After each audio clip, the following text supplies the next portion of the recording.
So, thank you very much for having me here. I give thanks to everybody who has come before me. I always give thanks to the Creator and the Divine Source and my ancestors, because without them, we wouldn't be here today. Right? So to them I say Ashe. I give thanks to Brother Malibu for letting me know about the Great Lakes Peace Conference that's going on today. Brother Farouk, Brother Arafat, everybody here. Thank you. When I had the opportunity when I was told about the opportunity to speak before our East African brothers and sisters, I couldn't possibly pass it up, because I view you as my brothers and sisters. And I don't just say that just to say it. Like, when somebody sneezes, you may say, Alhamdulillah, or bless you, just as a formality, but you might not mean it, but you just say it. Like, I really mean it when I say that I view you all as my brothers and sisters, because I'm an African, right? I'm an African, not because I was born in Africa, but I'm an African of you. And it's also imperative because of what the media portrays and projects. It just so happens that I was born in the diaspora. Just like all of my brothers and sisters before me today, you're born on the continent, Uganda, some places, Rwanda, wherever you were born at. I was born in the United States, so that just makes me a diasporic African. And a lot of things get misconstrued in the media just about the diasporic Africans' view of the continental Africans, the diasporic Africans' view of Africa, and then the continental Africans' view of the diasporic African, right? So let's deal with some of these issues. Why is it that diasporic Africans have a certain view of the continent as being underdeveloped, uncivilized, not a place that has running water, all these things? Why is it that diasporic African view our brothers and sisters on the continent as those that may be somehow less than or diminutive in value, you can't learn anything from? And why is it that the continental Africans may view those in the diaspora as people who have no morality, don't have any type of foundation, they're just like a lost people that live in America? And we gotta understand the actual global system that is in existence in which we live under. And we're talking about racism and white supremacy. And we can't get it confused. Racism and white supremacy is a systematic exploitation of non-white people and for the purposes of maintaining power, status, and their privilege. That's the current system in which we live under. And you can't get it confused with prejudice. Prejudice is when you have a certain type of expectation of somebody without any type of research, any type of reason. So I might not like you because you got blue on, but there's no real basis as to why I don't like you, right? So we've got to make sure we understand when we're dealing with racism and white supremacy, because we see it all the time in the United States, as my brother talked about, with regard to police brutality and some other systematic things, housing, education, all of those things that we don't have access to. But you got to understand it's power plus prejudice. So you take an example of in the States, we're dealing with systematic power dynamic. So as African people in the States, we may not have access to health care. We may not have access to fresh food, fresh water, certain places like Detroit, Flint, Michigan right now, and what's going on with the water there. And it's because of a power dynamic. So we can go around, running around talking about how we don't like this group or we don't like that group who aren't African people, but we can't do anything collectively to make sure that they are denied loans for housing, denied access to health care, denied access to education. We can't do that as a collective because we don't have the power to do it. So that's the difference and the distinction between prejudice and racism and white supremacy, which is the power dynamic. Another reason why diasporic Africans have the view that we do is you have to understand this is systematic. This is something that has been happening for over 500 years of indoctrination, right? We were taught to hate everything African, whether it be our noses, our hair, our skin complexion. I look all across this continent and bleaching is a big issue with regard to the skin complexion of our people. We had the same issues in the States as well. It may not be as prevalent as it is here, but it manifests in various avenues in various ways too. So when we're taught that to hate everything African, and we're taught to hate everything like our names, culture, all of that stuff, then naturally we're not going to want to be attached to Africa or African people, because you don't want to associate with something that is less than, you don't want to associate with something that is negative, right? So when we're dealing with the actual impact that African people have come under with regard to being in the States, we're talking about, if you look at a systematic approach, dealing with non-white people all across the globe. We're talking about Europeans going in, colonizing, making sure that creating the borders that we have, whether it be in Uganda, Congo, all these different borders in which did not exist prior to the Europeans coming in and doing this. And now you're talking about how African people are treated, and non-white people in general are treated as colonial possessions. So we're talking about the Europeans going around and teaching you, telling you, you don't need to know anything. We teach you everything that you know. We teach you everything that you, in the States, that's how we learn too. In our history books, they don't teach us, our history prior to slavery. They don't teach us anything that uplifts African people. We were sold the dream of Thomas Jefferson. How many of y'all heard of Thomas Jefferson, George Washington? Everybody heard of him? Yeah, George Washington, Thomas Edison. So you hear about the things, the positive things that they did, but have you heard about, or did they teach us that they own our ancestors, own our grandfathers and your great-grandfathers? We're not taught that. So you gotta understand, you gotta imagine if you see this, if we were taught our history as it really exists. Imagine if they actually taught us the fact that we were the original people of the planet. How powerful is that? To know that you are the original people of the planet, the mothers and fathers of civilization. What if they taught us that the richest man that ever walked the face of the earth was Mansa Musa of Mali, West Africa, an African man? What if they taught us that Ptah, we're talking about ancient Kemet now, or ancient Egypt, as you may hear, was a poet, a scholar, a scientist, the father of modern medicine today, where Hippocrates and Socrates actually cited him for all of their works. We're talking about an African man. What if they taught us about Aesop? Has anybody heard of Aesop, the poet? He's like a phenomenal poet, but an African man from Ethiopia. Akhenaten, we're talking about Egypt again. Akhenaten was the one that laid the foundation for modern sewage systems. How we see sewage system today, he did that 3,000 years ago. What if we were actually taught this information? The high civilizations of Mali, Songhai, Ghana, talking about West Africa, right? All of this flourished and this thrived during the dark ages of the Europeans, during when Spain, Portugal, all of Europe was still in the dark ages. It was the Moors that actually went to Europe to tell them, you can't sleep in your room with your animals. They introduced them to soap, modern medicines, all of these things that African people knew. When we're talking about Greece, there's an awesome book by George James, that's called Stolen Legacy, that talks about everything that Greece has, came from African people, ancient Egypt, Northern Africa. And don't get trapped into having Northern Africa, or really the entire Africa, the north part, especially Egypt, claimed in the Middle East. Remember, Egypt is in Africa. There's no doubt about that. Which means that we know that the Nile was the first superhighway, right? Before any other of these roads and everything, our people were traveling the Nile, 4,000 miles.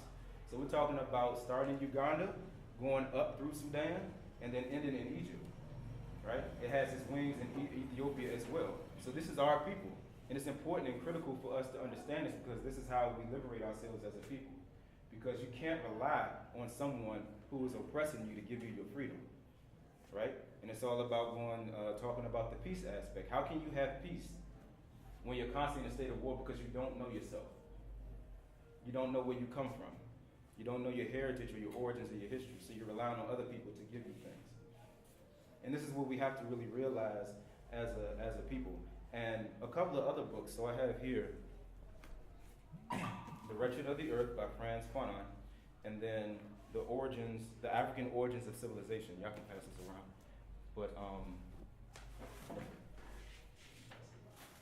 But yeah, so just like the brother Brian left? Okay. Well, just like he was talking about knowledge is power, and if you want to hide anything in the African, you put it in a book. Do we not hear that saying back home? It's the exact same saying. There's a great example where one of the elders in my organization, Movement for Black Power, said back in the, I want to say 60s, he was moving out, and his father wanted to test that theory out, right? He put $500 inside a book, right? Left it in the middle of the room, left the door open as they're moving out and everything, and left the building for a couple of days. So the people came in, they took the TV, they took all the electronics, they took things that may have had monetary value, but they left that book untouched. You know? So that just shows you about that saying and how it goes. But we get the same type of sayings, we go through the same type of things, like the brother said, that you all go through here back home as well. And we got to understand the system and how it exists and why it is that way. So I want to tell you an interesting story, because I know continental Africans, just like we don't want to be affiliated with something that's negative and not one that has a positive history, continental Africans don't want to be associated with drug dealers and gangbangers and all this, the narrative that you all get. So interesting story, I was in Ghana in 2014. So I needed a shirt for my job the next day. I was working at the Commission on Human Rights and Administrative Justice in Ghana. And I went to this sister's shop, called her auntie, and I asked her, I said, yeah, so, you got a shirt? So we started talking small talk. And then eventually she asked me, what's wrong with you African Americans? And I said, well, what do you mean? And she says, because you're lazy, you don't get an education, you have all these babies and you don't take care of them, you do all these gangbanging type of things, right? And I asked her, I said, where'd you get that from?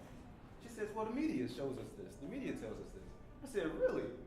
So that's interesting. That same media tells me that you don't have any running water, you all have Ebola, you have different type of famines and diseases, and all of these negative stereotypes.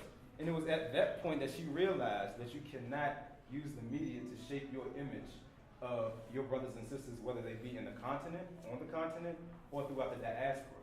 And the reason being is that collectively, we don't control BBC. We don't control CNN, African people don't do that, Europeans do. So unless you're controlling your narrative, then you're going to be held as a subject to whomever controls it. So they can tell your story. So that's why it's important for the documentation that we're doing here. It's important anytime that you have something going on that you write it down, that you report it, because you cannot trust anybody else to tell your own story. In Baltimore, I worked in an area called Gilmore Homes. Now, Baltimore is an interesting place because if you go there, you'll see it's like two different worlds. You have the west side of Baltimore, and then you got the rest of Baltimore. So the rest of Baltimore, for the most part, looks like what you may see on TV. Every time I come to the continent, it's always, Jay-Z, Beyonce, basketball players, all this and that. And I'm like, no, we kind of broke there too. We don't have as much money as, is portrayed, but in Baltimore it's very dire because downtown it looks like London, East London, and all those places. But on the west side where we work, it looks like Iraq. It looks like some of these dilapidated places that you may see in war times in the Middle East, so-called Middle East. So in particular in this area, there was a brother named Freddie Gray. Is anybody familiar with his story? Okay, so Freddie Gray was a young brother. I think he was 26. This happened in 2015.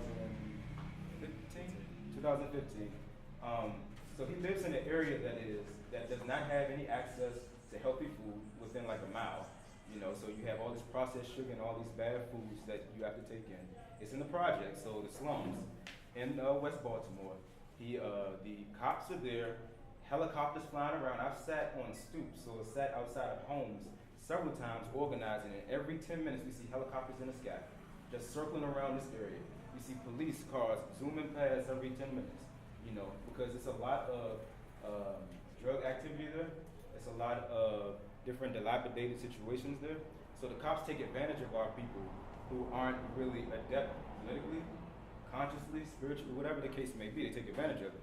So in this particular instance, Freddie Gray saw the cops coming, and because of the interactions and engagements that African people of the diaspora have with the police, he didn't trust them because of what they have done historically and systematically. As soon as he saw him, he ran. He didn't know what to do, he just ran. So eventually they caught up with him, and then they put him to the ground and put their knee in his back so hard that it severed his spine. So now, as he's getting picked up, you see the video, you can Google this, you see the video of him just dragging his feet, because at that point he's already paralyzed. So then, after that, maybe I think a week later, he ended up dying, right? And let me show you how the media works. So when we found this out and the injustice that occurs there, we rebelled, and we did what we felt was necessary in order to be heard. Because we live in a society where we are the minority, even though as an African people we make up majority. It's only Chinese and the Indians that are more than us. But we felt like what Martin Luther King actually said, the riots and the protests is the voice of the voiceless. You know, so that's what we did. And the media instantly called us thugs, called us hoodlums, called us criminals. The same terminology that you hear during Nazi Germany when they thought that the European Jews were taking over everything in Germany and contributed to the degenerate society. When you heard the different type of euphemisms that were used and the jargon, same euphemisms that was used in Rwanda during the genocide. All these things that occur, this is what they use.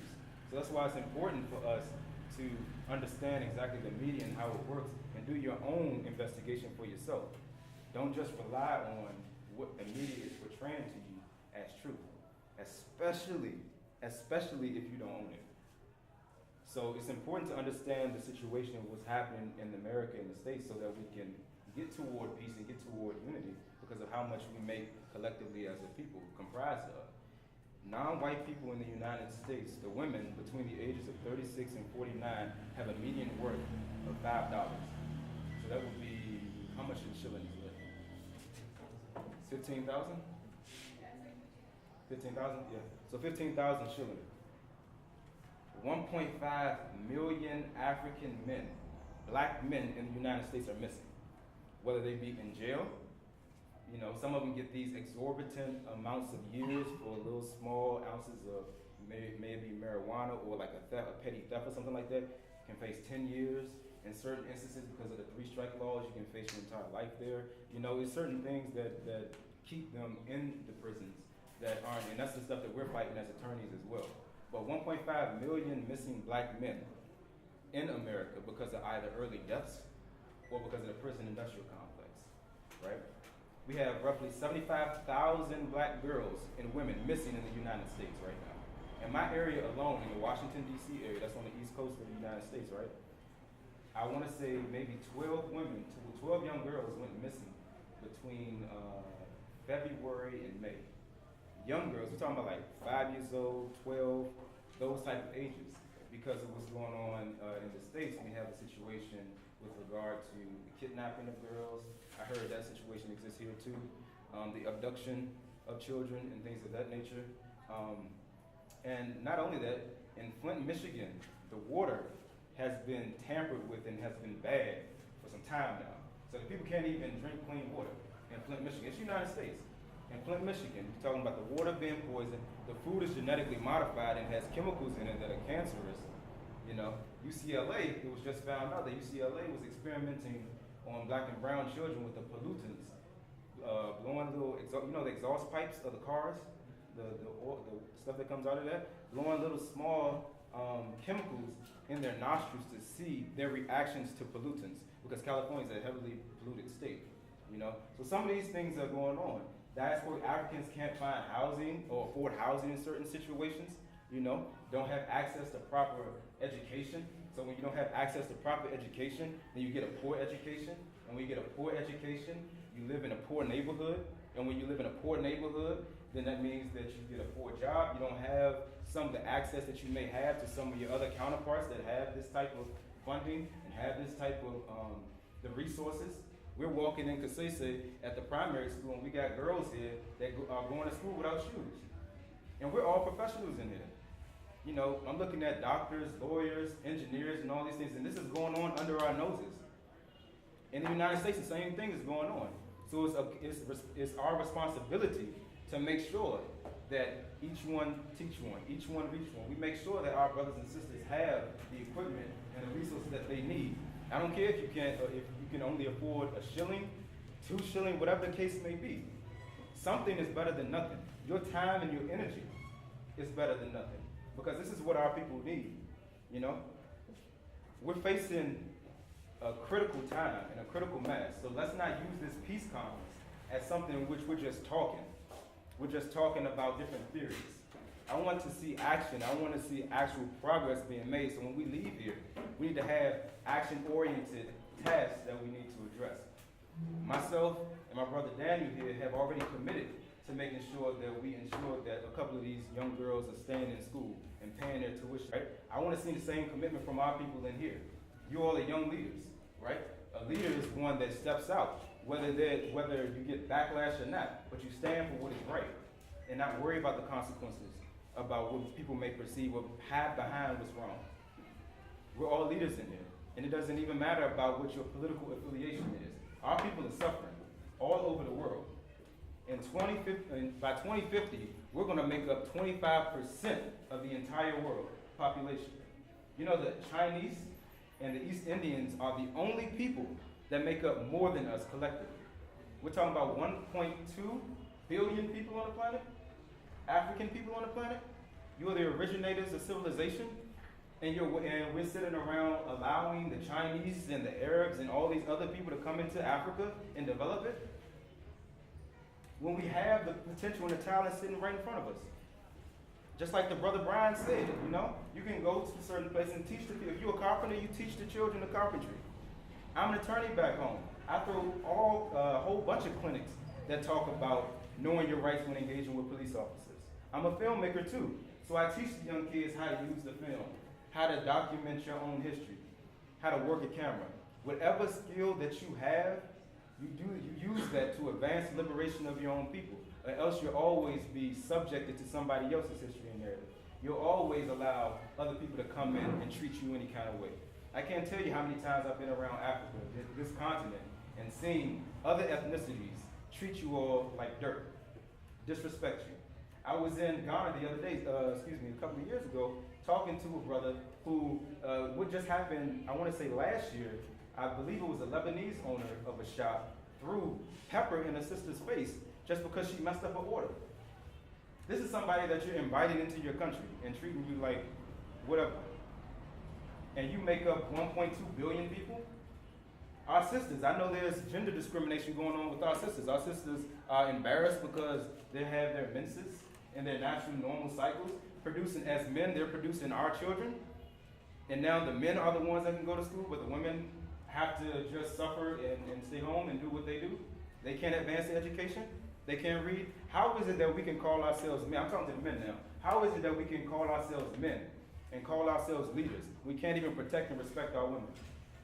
How is it that the Central African Republic right now, there was an article in The Guardian that said that you had the French NATO peacekeepers in there forcing them to sleep and have sex with dogs. The Central African Republic, how close is that here? We're allowing this stuff to happen, and we're not doing anything about it. We talk about peace. We're too busy fighting tribal battles, talking about you're a part of this tribe, you're a part of that tribe, your cattle ran over this line. But we have a bigger system that we need to fight and we need to face. Why is it that we have to wait until we die to get our heaven when everybody else is living their heaven on earth? So what is it that we're going to do as an African people? This is why unity is important. Unity is important because there's power in numbers. I could easily go somewhere and get brutalized on my own by police. But imagine if it was 50 of us and only 5 police officers, and we were all united. What if it was 50 of us and maybe each of us contributed, say I use American currency, each of us contributed $10.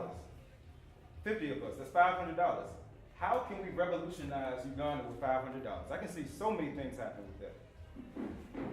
There's power in numbers, and it's important for us to come together as a people, because you can't talk about peace when your people are starving. How are you going to talk about a free Africa when your people don't have clothes, they don't have health care, basic necessities and things like that? How is it that we can talk about a free Uganda and our people can't eat? You got people that don't even know where their next meal is going. Sometimes and oftentimes we throw food away. America's a very wasteful place where they're dumping food in the ocean just to suppress the economy, to make sure that there's a demand and supply. How is it that we can stand? How is it that we know these things? We're professionals. maybe some politicians, some leaders. We're all of these things. We got all these titles at the end of our name, but our people are still catching hell right now. So how can we live comfortably when you know your brothers and sisters are suffering? That's not a leader. That's not an African leader. We care about our people. We're a communal people. So if I see that my brother is starving, I'm going to make sure that he gets fed.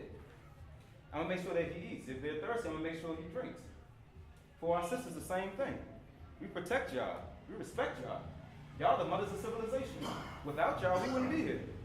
And that's a fact. So that's why we need to make sure that we protect and respect our women as brothers and sisters. We want to make sure that you get the education and proper tools that you need to survive and thrive as a people. Because once we do that, once we unite as a people, then we can talk about peace. And then once we have peace, we'll be good. But until then, we need to deal, just like Amilcar Cabral said, the great revolutionary of Guinea-Bissau and Cape Verde. We need to deal with our reality as it exists and not get caught up in a fanatical world of theory, talking about if this should work or if that should work. With my experience, I study under the feet of Black Panthers. I study under the feet of people who did the social programs that made sure they went door to door to provide our people with the basic necessities of food, clothing, and shelter. I'm an attorney. I don't have to do it. I can easily take my paycheck and just live somewhere high on the hill and say, oh, well, it's whatever, I'm fine. But I can't do that, not as an African, not as a human, because you will always be under constant threat of your stuff getting taken anyway. What's the point of you having all these riches and all these things when at any moment somebody can come in and take it all away from you? When you die, you don't go with it anyway. So my main message to the brothers and sisters here, all of you all, is just to make sure in order for us to advance our liberation movement as an African people, because we cannot continue to live under oppression. We should be tired of that. It's been about 6,000 years now. We should be tired of living under this state. We don't need to go to America for a good hospital. We shouldn't have to go to the United Kingdom for good health care. Build it here. We have so many people that go to the States, go to the West to get their education, and they stay there. What's the point?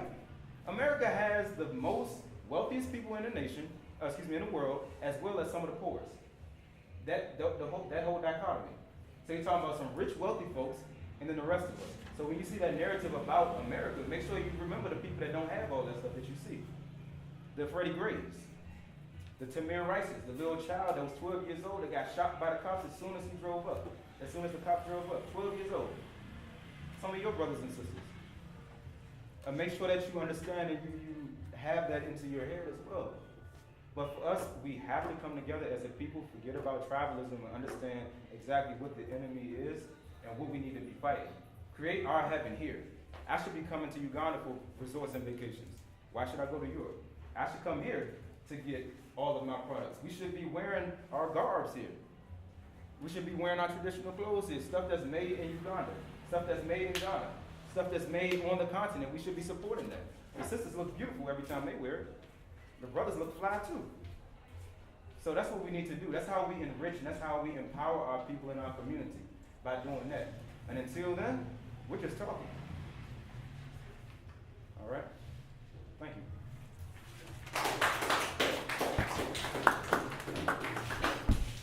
Thank you very much, Brother Teddy.